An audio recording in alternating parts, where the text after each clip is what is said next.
Okay, so we start chapter 4 last time. We're going to finish it up today. We talked about the function calls.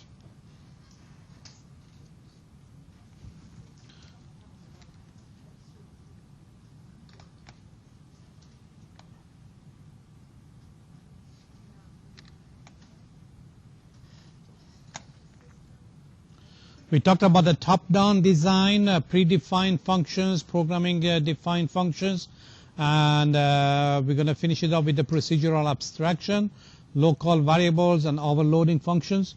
So what do we know about the top-down design?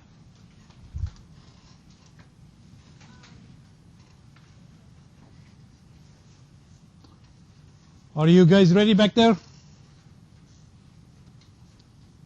You want me to wait for you? What is a top-down design?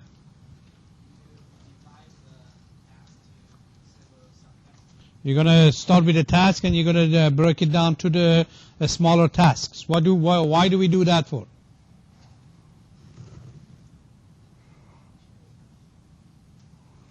Easier to understand, easier to change, easier to write, easier to test, easier to debug, and easier to teams to develop. So we're going to be working with a smaller project. We are not working with a big one. So that was the concept of a function. So when you guys writing function for your assignment, you are not supposed to make 2, 3, 4 functions of doing the same thing. You're going to have one function and you're going to keep calling it. So predefined functions. What are the predefined functions?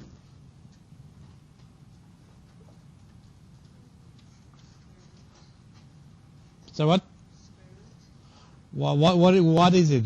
Those are the functions that's already been created. So we don't create it. It's already done. So we're going to be using it, right? So for that we have to use what? Pound include. Remember, this is going to be in your test next week on Wednesday. So maybe it's about time to start reading this stuff. So something like the square root or functions like that that's available. But if we want to use those, we got to do what? We got to use a pound include. We have to know what is the code and put it in there. For example, for a square root, we need the CMAT pound include. So we talked about the ABS, FABS. So in this one, we're using the SRAND. SRAND is want to use the time 0. This is for random number generator. So we are needing the pound include for the time. So that's going to give us the time on the machine. We're going to use that one. We're going to put it as a SRAND for a seed for the function that's going to be RAND. So we're using 3 functions over here. That's all predefined. It's already been created. And we need those pound includes to be able to use those. There is some other variables that's going to be defined as well in those codes. For example, rand underscore max is going to be part of that cstdlib, which is going to define what is the maximum number that I can have for this, which most likely is going to be the maximum number I can have for an integer. So if I have a number from 0 to 5 billion or something like that, then how do I get it to do 1 to 6? Remember, the percent is going to give you what? The remainder. So if I get any number and I do %6, that's going to give me what? 0, 1, 2, 3, 4, and 5. It doesn't give me anything else beside that. So if I add 1 to it, that's going to give me 1 through 6. So that can be used for the dice. Actually, I didn't assign that to you guys. But if I want to roll a dice, I need 1 through 6. That's the way I want to create it. But of course, I have to do what? The pound includes. I have to create the SRAND. And then I'm going to use the RAND over here to be able to get 1 through 6.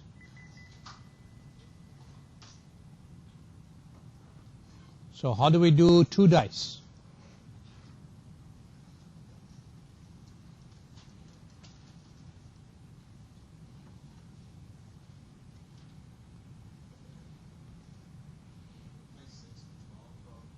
Okay, we can do that. That goes from 1 to 12, or we can do this 2 times. Die 1 is going to give me 1 through 6. Die 2 is going to give me 1 through 6.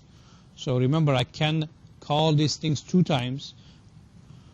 Generating a random number x where x is between 10 and 21. How do we do that?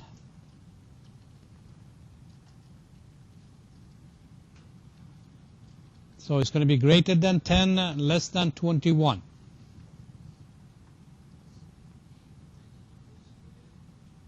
So that's how many number is it, first of all?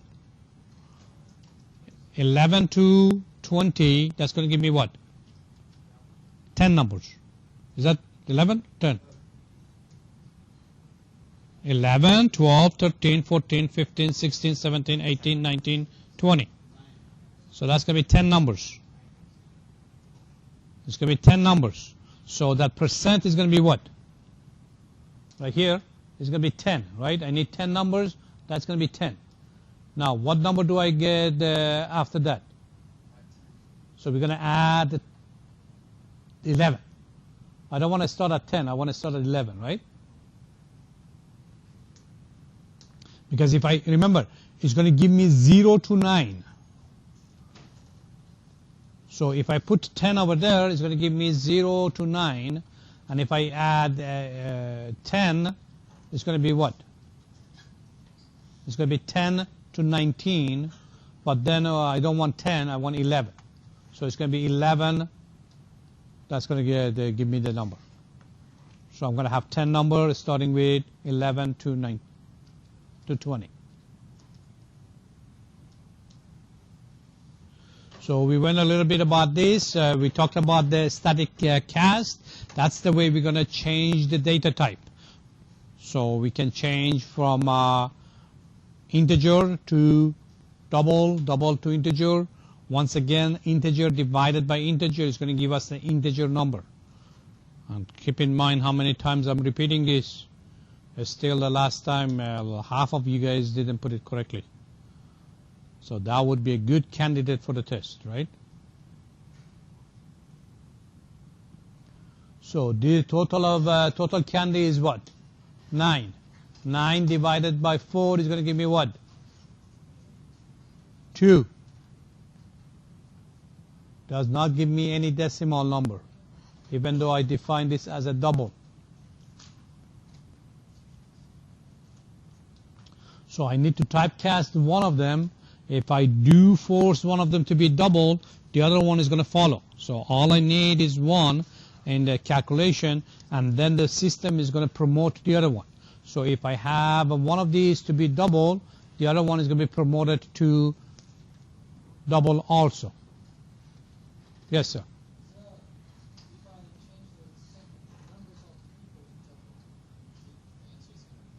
Say what again? Yeah, if any of them is going to be doubled, that's correct. Any of them can be doubled, we're going to be okay. So what we're doing right now is, because they are not double, they are integers, then we have to force it to be doing that. Where did you see that in your homework? That you're dividing integer by integer. That was extra credit on 212, that you were getting 10 integer numbers and you were supposed to find the average. Some of you didn't do it correctly because you were dividing by a number. So if I have 25 divided by 2 or 10, that would, what is 25 divided by 10? 2. Good, Roshan.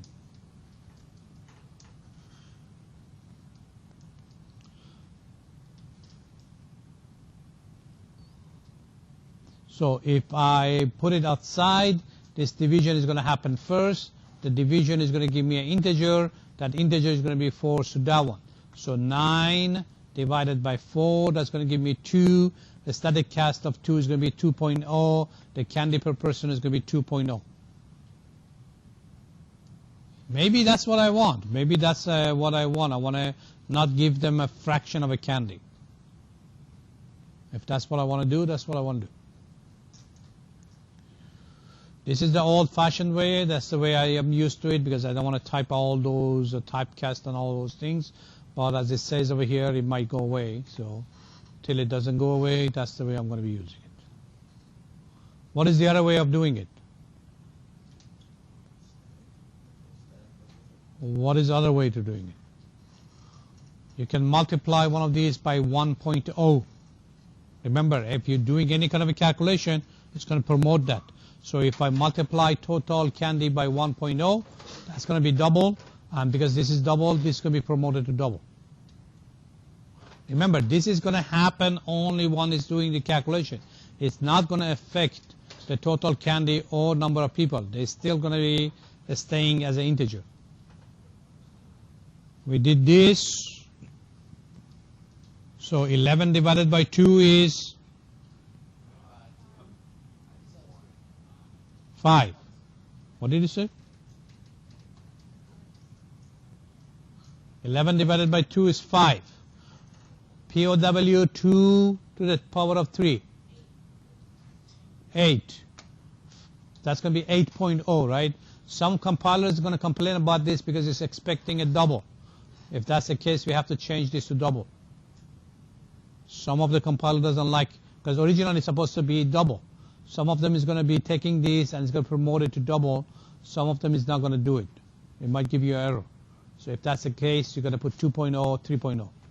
What is FABS minus 3.5? 3.5. POW of 3.2 is going to give me what? 9. 3 to the power of 2. Was the math 9 required for this class? Okay, you did the whole thing. Okay. POW of 3 to 2 is going to give me 9. The square root of that gives me 3. That's good. That was good. 7 divided by absolute value of 2. 3. Ceiling of a 5.8. 6.0. Floor of 5.8. Okay. And a square root of x plus y. And we do not have 2a in C++. You have to say 2 times a. So you guys start doing your homework. It was due, I guess, tonight. We were supposed to do, no? Wednesday? Okay.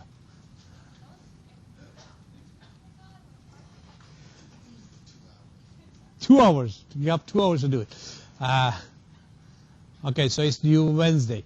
So we have the functions that we're going to be creating ourselves. Okay, so the key is what?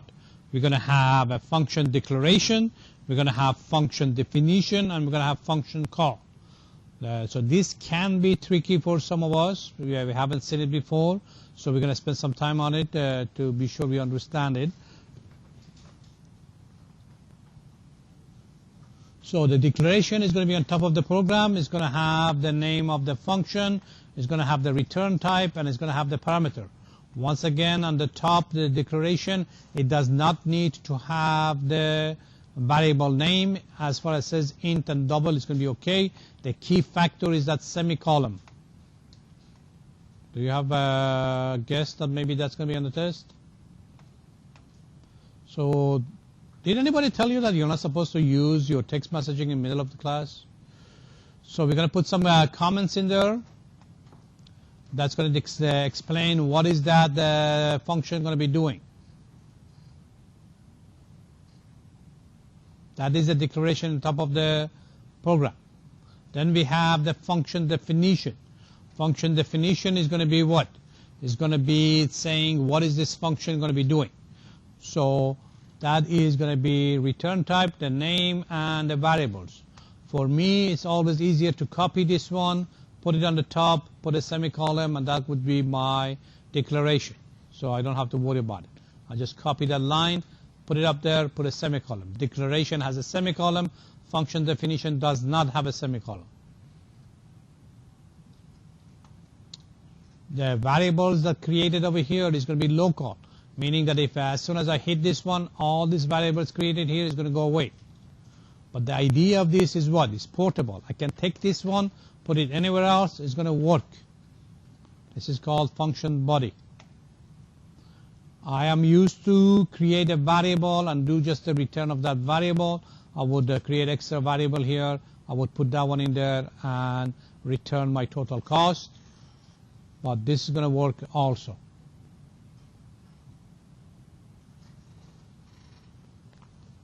So we can have a return statement, or we can have it as a void that does not return anything. We can have it like this. We can have a parenthesis around it, or we can have a variable defined and just return that variable.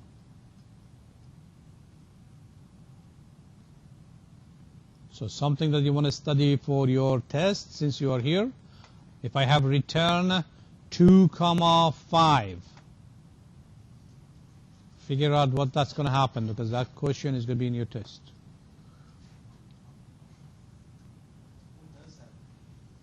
You figure it out. That's going to be on the test. So, okay, the function call. Now we have our declaration. Now we're going to have our definition. Now we're going to call it, because if I have declared it and I have the definition, doesn't mean it's going to do anything. I have to call it in the program. So when we're calling it, it's going to match up the first one and the second one with it. It's going to check the types of this one on the declaration to be sure we have the correct types.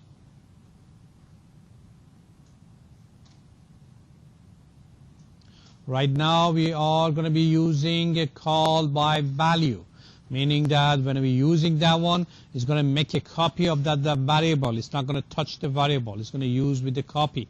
So whatever happens to that variable inside the function is not going to be happening to actual variable that we had from the calling area. We can call a function through another function. It is not a good style.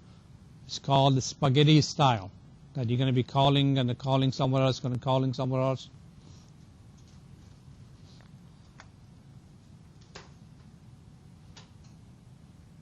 So I have my declaration. Where's my declaration? It's not here. What would be my declaration? I would just copy this line and put it on the top over here.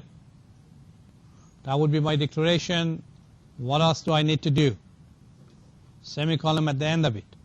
So it's going to have this number that has been read from the user, and then I have the price that's been read from the user. So I have a number and a price. The number has a value of 2. The price has a 10.10. It's going to pass it on to the first one and the second one. It's just going to call it. So it's going to go in here. It's going to do this calculation. It's going to do this calculation. It's going to come up to 2121. It's going to replace this whole thing with 21.21. Remember, the number was copied, passed through. Price was copied, passed through. So anything happened to here with the number and the price, nothing is going to affect my number and price that I had in here. So this whole thing is going to be replaced with 20.21. Then we assign it to Bill and we move forward. Yes, sir. That's a very good question. Okay. What happens when we change the price with a number? What's going to happen if we change the price and a number? We don't know about it.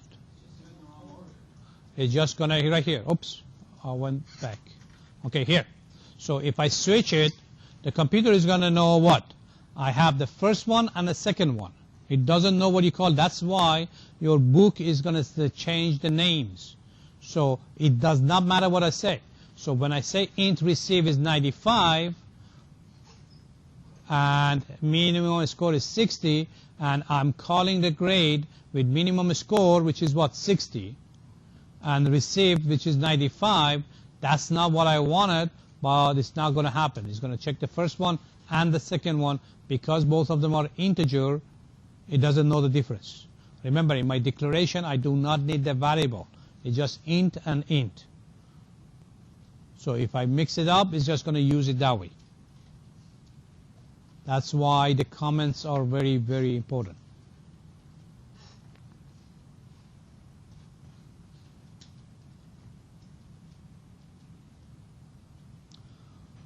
Okay, for those who are not putting the sample run on the bottom of your programs, you're supposed to have this on the bottom of your program.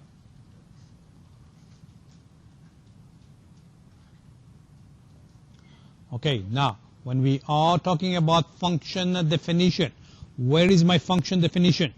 Where do we start writing our function definition? In the bottom after the closing braces of main. Good. So we have variables must be declared before they are used. These are called the local variable. They're going to go away. So if I have the same name inside my main, it does not matter. Variables are typically declared before the executable statements begin. That means we are used to define our variables before we use it. So we're going to have a section of declaring our variables, then we're going to do our processing. At least one return statement must end the function. It says at least one. You can have multiple return. Then it's going to return at that point. Each branch of an if-else statement might have its own return statement. So I can have multiple ones, and if I get what I want, I'm just going to get out.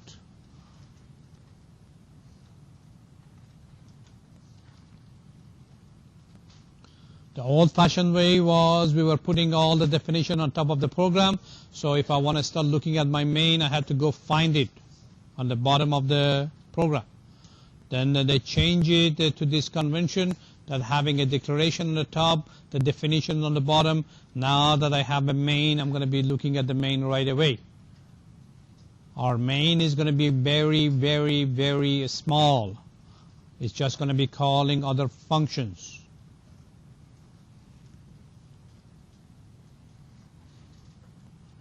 Boolean return value is going to be able to return false or true. The AND always happen before the OR, but if I want to be sure that I don't have to think about it, or the future people don't want to think about it, I'll just put parentheses around it. This way I'm sure that whatever is inside this parenthesis is going to happen first, then the OR is going to happen. So this is going to be useful for what? If I'm dividing by a 0 or something like that, I want to be sure that I'm catching it. I don't want to divide by 0. If I have a function like that, I can use it in my if statement. If appropriate rate, that means it's going to be greater than or equal 10, less than 20, or rate is equal 0.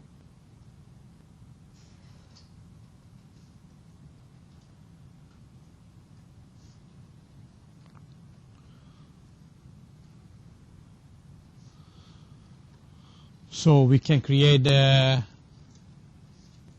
function, and this is going to be just the definition of my function. It's going to be a returning Boolean. It's going to take one thing as a rate, and it's going to check the rate to be sure it's in this situation. So my declaration is going to be this line with a semicolon at the end, and this the whole function is that one.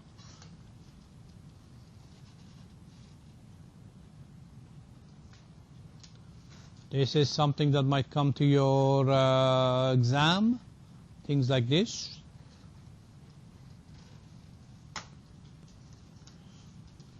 Okay, so when we're talking about the function, we can think about it as a black box analogy, meaning that the user that's going to be using my function does not necessarily need to know all the elements of my function. I don't even have to give the next programmer my whole code. As far as they know what is the parameter, what is it doing, they can use it. I will create functions that other people can use it. It's going to have enough things in there, and I'm going to have enough comments for them to use it. So if I am driving a car, I learn how to drive the car. I do not need to know how the engine works. I don't need to know what the electricity in there works. I just turn on the light, and that's all I need to know. So the same concept goes here with the procedures or functions, that they don't need to be in detail for the future programmers. But I have to be sure that they have what they need. So what is it that they need? They need the declaration to know what is it going to be using it. And they also need the comments on the top. But they do not need the body of the function. I can put that one in another file and I compile it so they have the binary code, but they don't have the source code. That way they cannot go and sell it.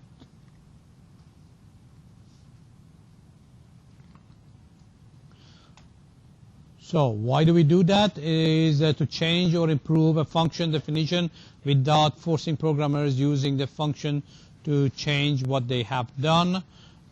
So we can always upgrade those things. So every time we are hearing about some upgrade happen to the software, that's the way we send it to them. To know how to use a function simply by reading the function declaration and its comments. So it is very, very important to have the comments on the top. For those who don't like to write, just like myself, we have to do these things. This is part of the programming. We don't like it, but that's the style, that's what we got to do. Yes, sir. Is there any way for us to add functions that we write to like the C standard library? You're going to create your own library. And then you're going to do a pound include of your own file. So if I call it my file.h, whatever you want to call it, you put those things in it and you compile it with your project. So it's going to be separate. Where do we store those? Okay. The way that it's going to happen, it's always going to start looking at the same directory. If it cannot find it, it's going to go up to the path that you have in the computer. So wherever the path of your computer is, you can define that in your computer. So it's going to go and look at those directories. So starting from the local directory, that's where you start. Then you can put it in the library because it's going to go and look at the library. Which would be in the same folders we use? Yes, for now, yes.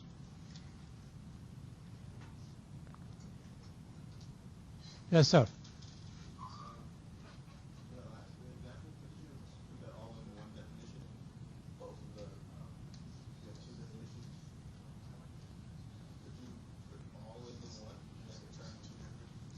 What is the difference between definition 1 and definition 2?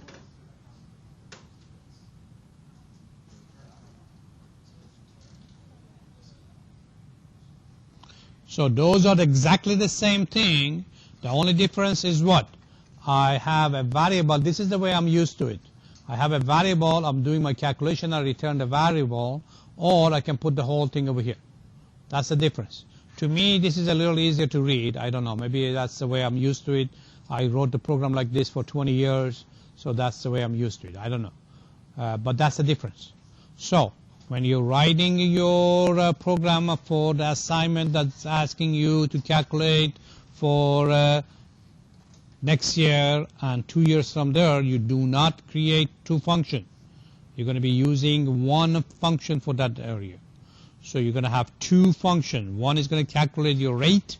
The other one is going to calculate the price for next year. You're going to call the same function to calculate the price for the following year. You do not create two functions for that.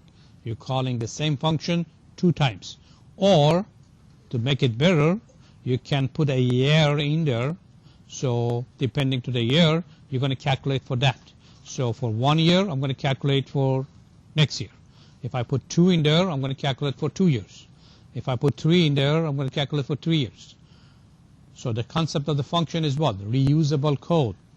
So if I have 100 of them, I'm not supposed to write 100 function. I'm going to be using the same function. So you have to have a function that's going to be general enough that you're going to be using it over and over.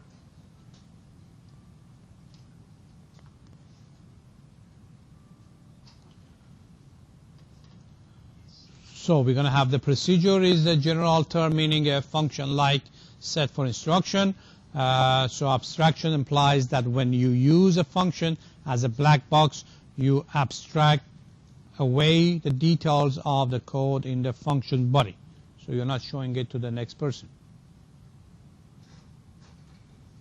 So we have the function comment should tell all condition required of the arguments. Remember, your future person that's going to be looking at your code does not have the body of your function. So everything that person needs has to be in the comment section of your declaration. Function comment should describe the return value. What is it they're returning? Variables used in the function other than the formal parameters should be declared in the function body.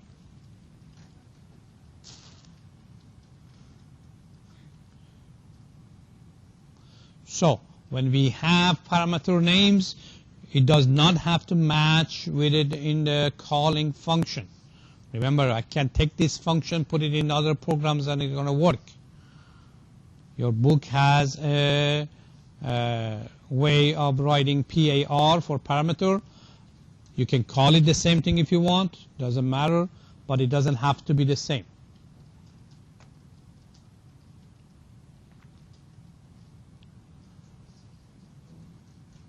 So this is my declaration with the semicolon, with the comments of explaining what is this doing. That's the style. My function definition. That's going to be a good question for the test, huh?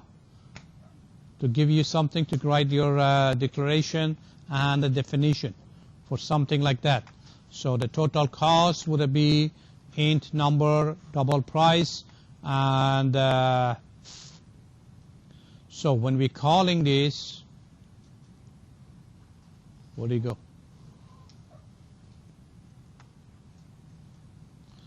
So I don't have to have this number and price over there. But since I don't want to type, I just copy and put it over there.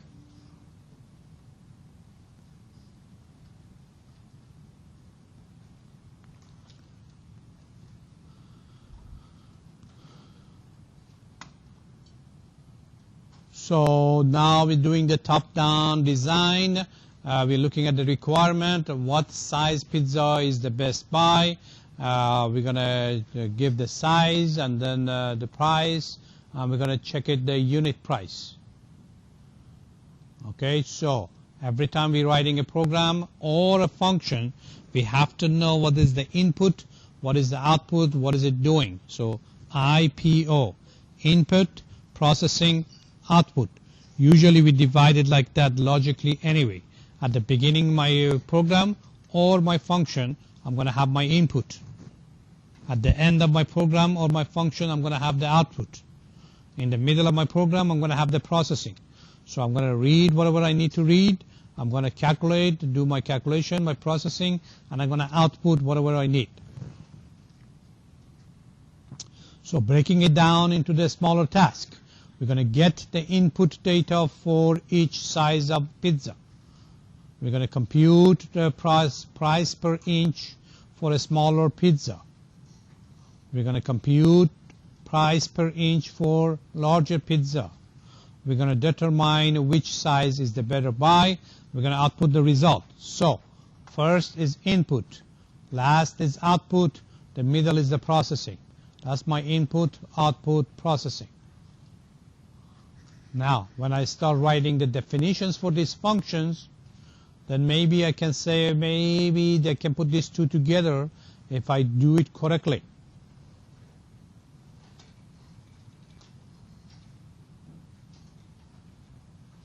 So if I change the variables, the subtask 2 and 3 can be combined as one function. They don't have to be separate one. That's exactly what you're going to do with that finding the cost or price for next year and price for 2 years. It's going to be exactly the same thing. We guys just pass the different variables. So once again, we're going to put the declaration for the unit price. We're going to have the int and int. We're going to explain in detail what is this doing.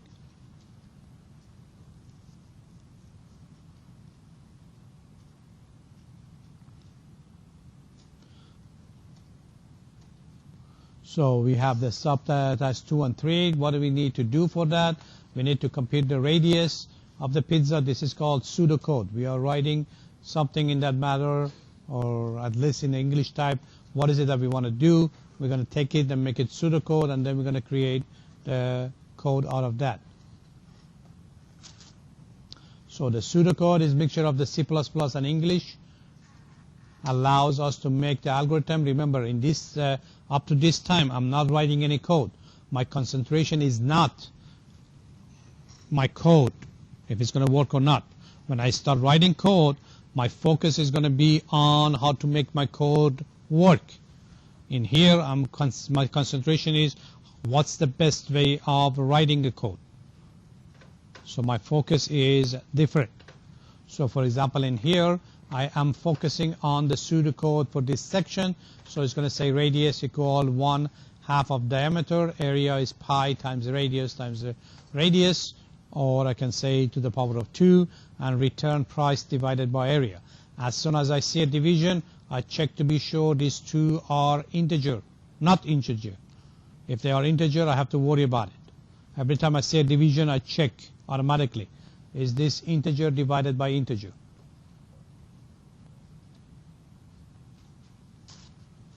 So the main part we're going to be calling other ones. Yes? Yes. When you're having any kind of calculation, only one of them has to be double. So in my main, I'm going to be just calling other function. So if I have a unit price, one function, I can call the diameter of a small and the price of a small, and I can call the same function with different variables. So it's going to calculate this one for me now. So all I have to do is just change my input. My output is going to come out different. I do not need two functions for this. So the unit price, I can put this pi on the top of my program, but when I put it right here, it's going to make it portable. Whatever it needs is right there. Const, we're going to put conventionally, we're going to put it all uppercase. So this const double pi is going to be here in this function. So if I take this function to somewhere else, I don't have to worry about any dependency of this function to any variable that I have in the program. It will need diameter, it need the price, it will return the unit price.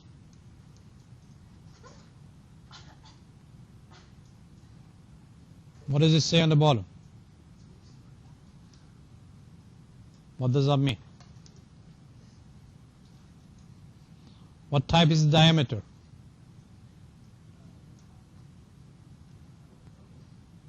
Diameter is integer. 2 also is integer. Integer divided by integer is not going to give me a double, it's going to give me an integer. Remember, every time you have a division, you have to check it. So we have to change the typecast of one of these, either this one or that one. Once again, it's not going to affect it, it's just going to use it right here for that. Now it's going to be, this calculation is going to happen in the double. Declaration on the top with the semicolon, the comments, then we're going to call it 2 times. This is what you're going to do with the assignment.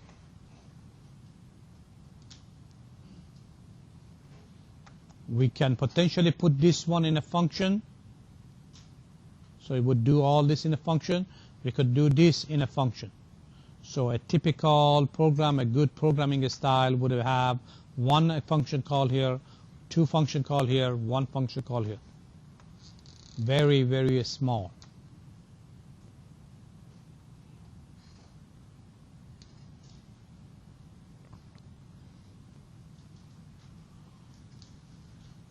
So even if my program is running, doesn't mean it doesn't have bugs. It doesn't mean it's correct. So we have to go back and test it. The best way to do it is to write a main program that's going to be testing one function at a time. That way we can test that function to be sure that's working with some test data.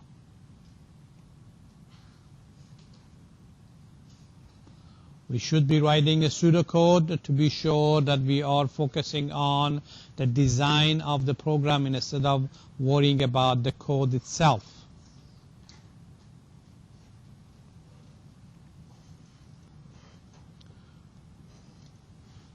That's something to worry about next Wednesday in your tests. Right? Okay. Next section is talking about local variables and the scope of that. That means if I have local variables, they go away as soon as we hit the braces. So the scope of that is in that area. Variables declared in the main part of the program are local to the main part of the program. They cannot be used from outside of the main.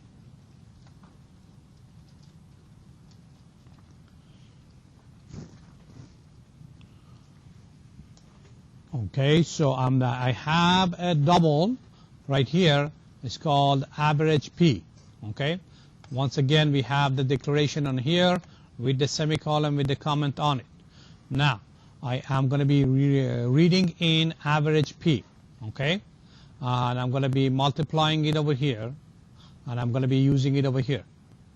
So these ones are going to be what? It's done in the main, right? So if I use the same variable inside of my function, I don't have to do it, but if I do this, what's going to happen as soon as I call this one, my function call is right here, right? As soon as I call this one, physically, it's going to go to different part of the memory, and it's going to start executing this function. So it's going to create, it's just like a little program that's going to be running in outside of the other program. So it's going to create its own space. It's going to create its own average P, and it's going to do this calculation. As soon as I hit the braces, return, that is going to go away. So this is not going to affect the other one that I had over here. So meaning that this average P is different than this average P.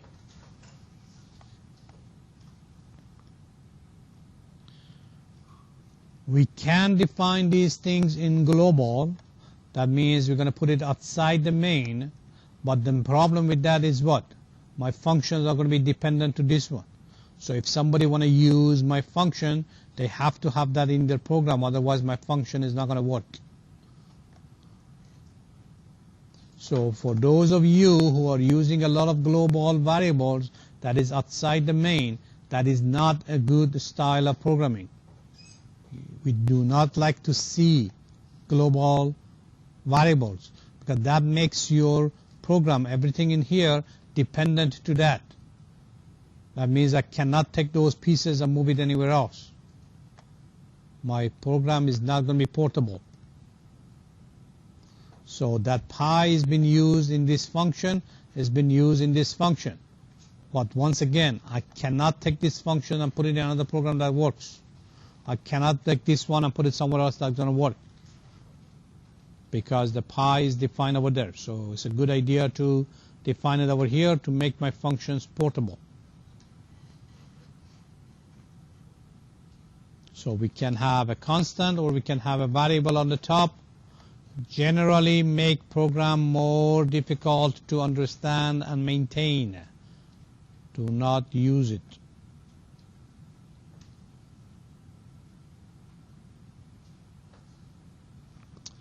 Formal parameter are local variables, so we can have it in the functions.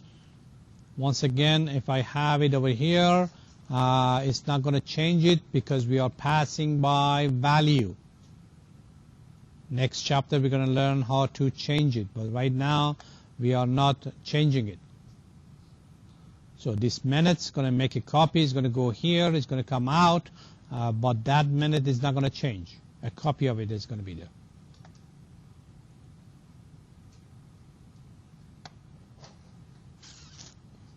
So if I put something in a block, that scope is going to be for that block. So if I declare something here, this is my block. I'm declaring I over here. So if I had another I over here somewhere else, that would not be affected. In here I have X, and I'm using it over here.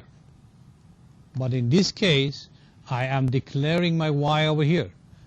That means this Y is going to go away as soon as I hit over here. This X is using this X. So what's going to happen? The value of X can change. That's why we're using the int over here, because if I was defined somewhere else and I had some value for the I somewhere else, then it would change it over here if I didn't have the int. But if I put an int over here, it's going to use this I locally over here.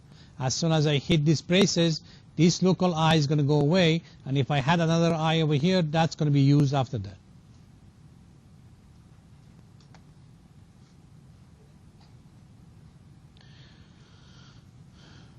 So we are doing the namespace. We used it earlier using the namespace std. Why are we doing that? Because we want to type less, and basically different functions may use different namespaces, so we can put those things inside the functions instead of using it on top of the program.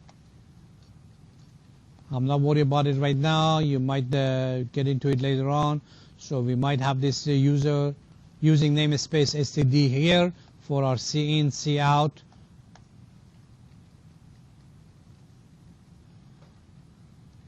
Or we might have it in the function also.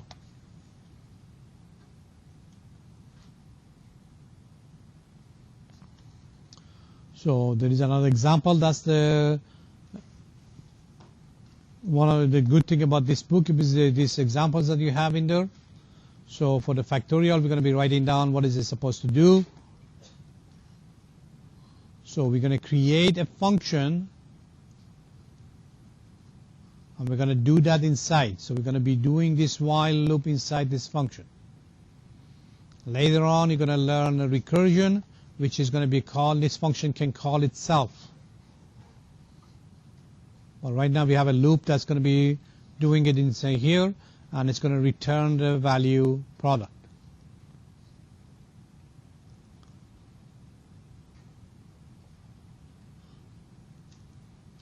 So C++ allows more than one definition for the same function. I can have the name of the function to be the same and behave differently. That's called function overloading. Same function name doing differently. For the computer to understand what is it that I'm doing differently, it has to know that they are different. So even the name is the same, it has to know how they are different. There is two ways of knowing they are different. One is the number of the parameter. So even if this function is the same name as this function, this has 2 parameters, this one has 3 parameters. So when I'm using it with the 3 parameters, it's going to go use this one. It's not going to use that one because it knows it has 3 parameters. The same name, different number of parameters. This is the definition. This is the definition. We will have a declaration of this on the top of the program.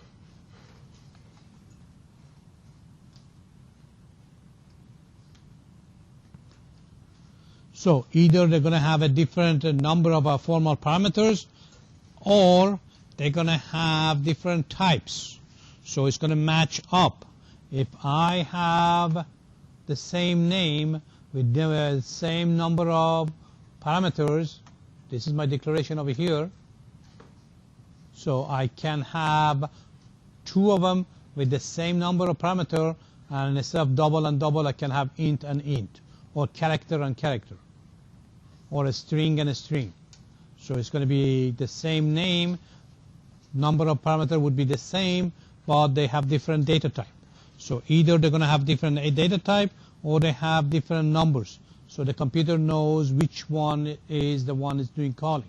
So this one is calling with the double, it's going to go pick up the double. This one is only 2, it's going to use this 3. So if I had integer over here, it would force it to go for an integer, it would give some kind of a warning for it.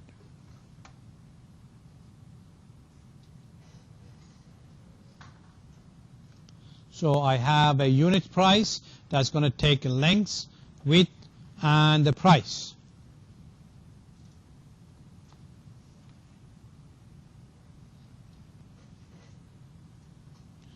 So the unit price and the unit price, same name.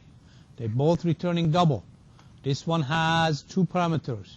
This one has 3 parameters. So depending on how I'm going to call it, if I call it with the 2 things, it's going to pick up the one with the 2. If I call it with 3, it's going to pick up the 3 one.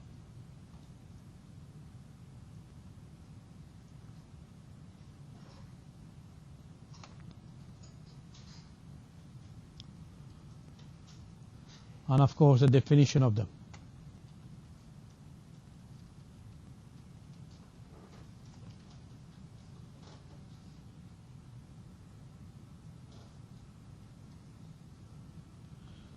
So if I only have 2 parameters and is expecting a double, it will use the integer, it's going to promote it to double. But if I had 2 parameter with the integer somewhere else, it would go and use that one. It's only going to use the automatic typecasting if it doesn't have it somewhere else. So if I had another one that had integer and integer, it would go use that one. If I don't have it, it's going to force it into this. Your compiler is going to give you a warning, but it's not an error.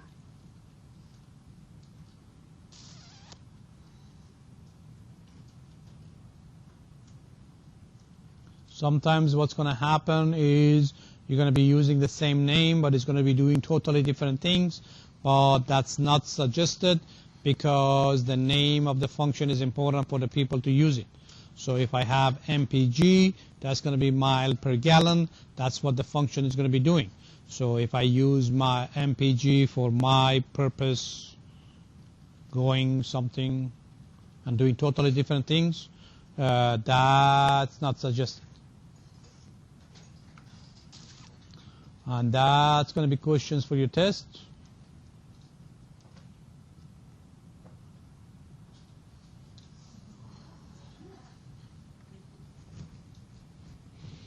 Questions on chapter 4. Once again, the test is going to be on Wednesday. I have decided not to do it multiple choice that many. You're going to have some of them. But since some people were talking on the test and not paying attention to their own test, now everybody's going to have a hard time. No, next Wednesday. I'm going to add some more assignments for you. You can have some assignment. I mean, what do you want to do? Do you next Saturday or Thursday? I don't know. We're going to figure it out. So no, you're going to do some assignment. You cannot not do any assignment. That's the way you're going to learn. You're going to get ready. Let me see what I'm going to do with the. I'm going to do the roll call. I haven't been doing that for a while.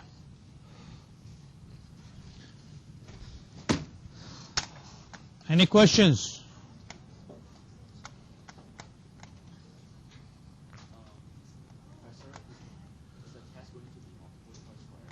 No.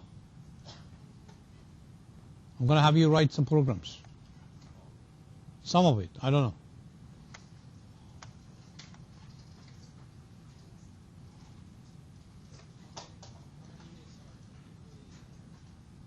That's going to be chapter 3 and 4 of your C++, chapter 2 of computer science book.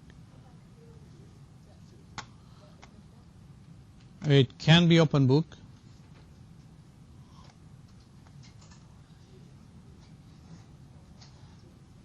Maybe you should do it closed book, huh? Because open book makes people not to read.